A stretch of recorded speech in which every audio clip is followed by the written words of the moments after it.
I didn't grow up. I didn't change. I grew up my language. So if you want to make more money in this business, grow up your language. There's certain things you have to say on listing appointments so they feel confident in you.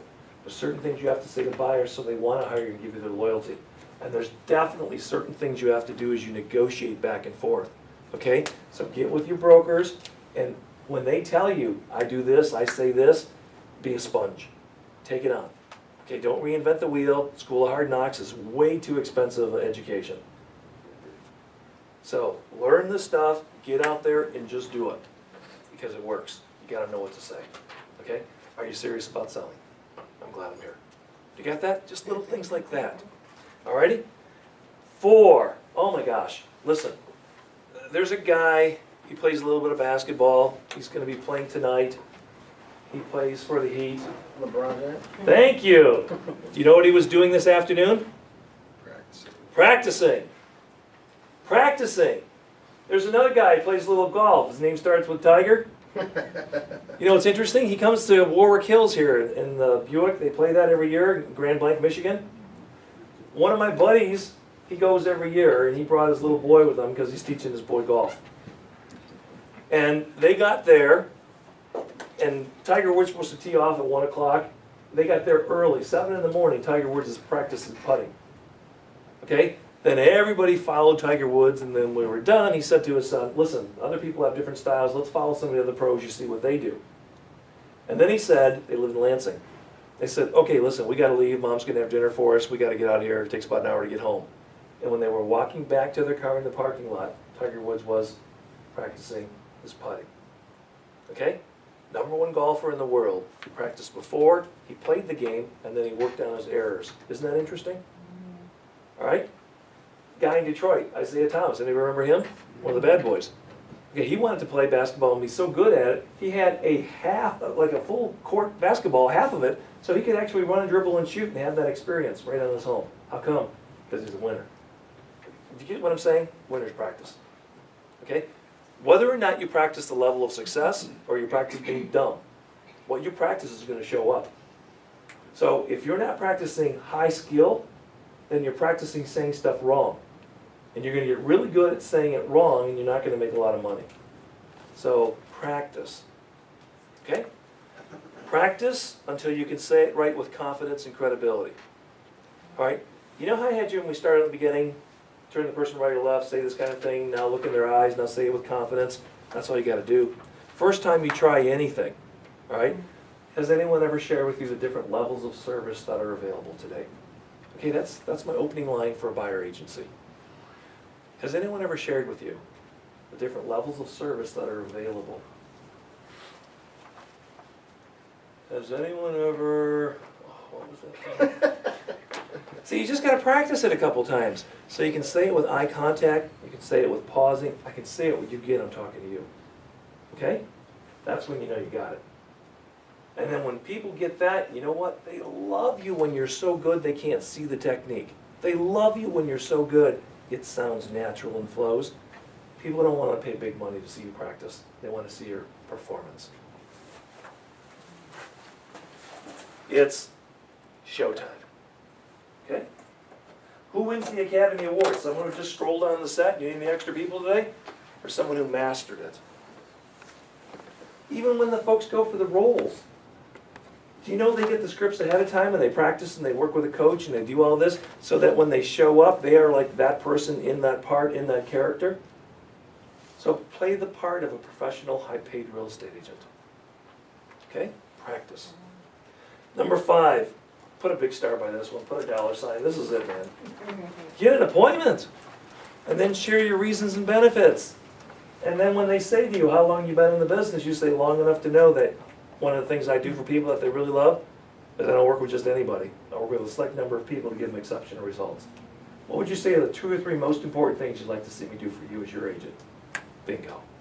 Did I tell you how many listings or sales I have? No. Was that cool?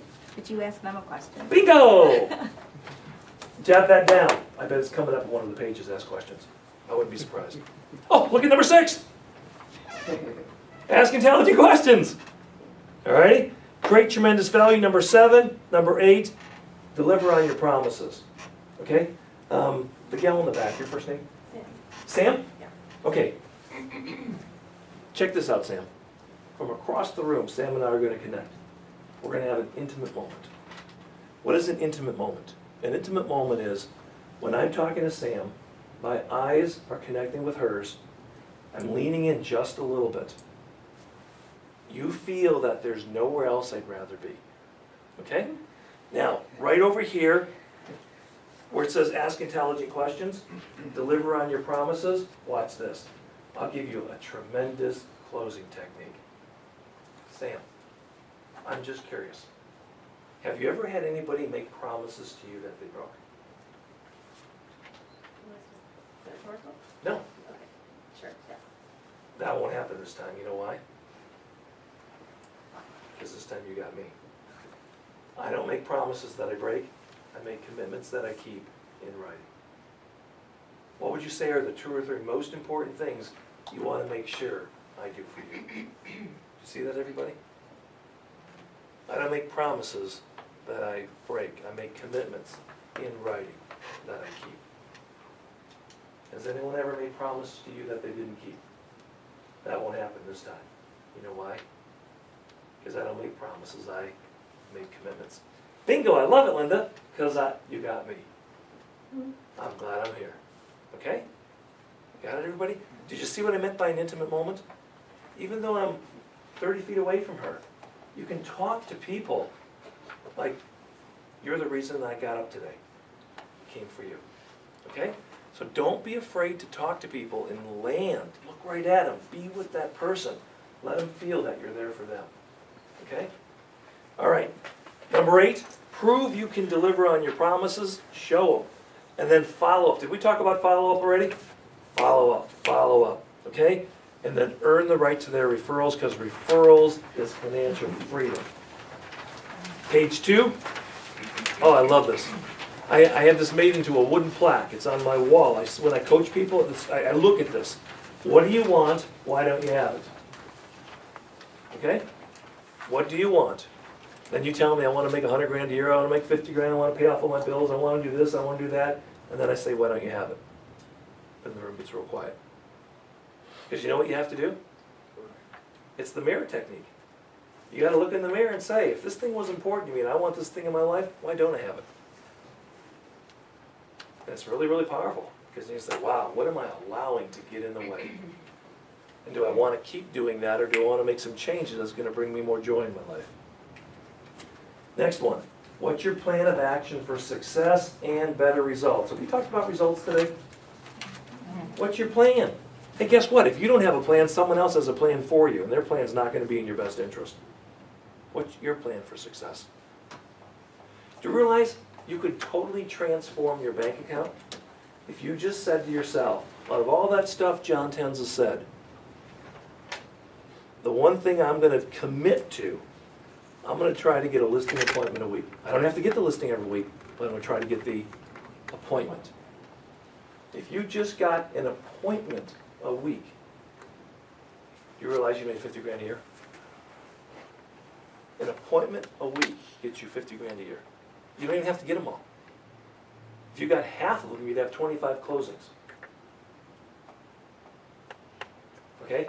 If the sales price, forget 100, say it's 70, say it's 50, I don't care. 50 times 3 is 1,500, times 25 is about $38,000. Would some of those 25 listings buy something else from you? You get what I'm saying? You'd have 50 grand, no sweat. And that was at 50,000 income. $50,000 homes. If you did 70, 75, 80, 200, my gosh. Okay? So, here we go. Your own attitude, your own enthusiasm toward people, toward creating appointments, toward your real estate business, okay, that determines your level of success. I don't want to do that. I'm too tired. I'm going to do that tomorrow. Do you see how you talk yourself out of success? Okay, next one. The knowledge gained from formal education. Okay, your company brokers brought me in today because they want you to have a successful year. So, we did some stuff. Now it's on you. If you get your company meetings and every time you get together you share, here's what I did on a physical, here's what I did on expired, you see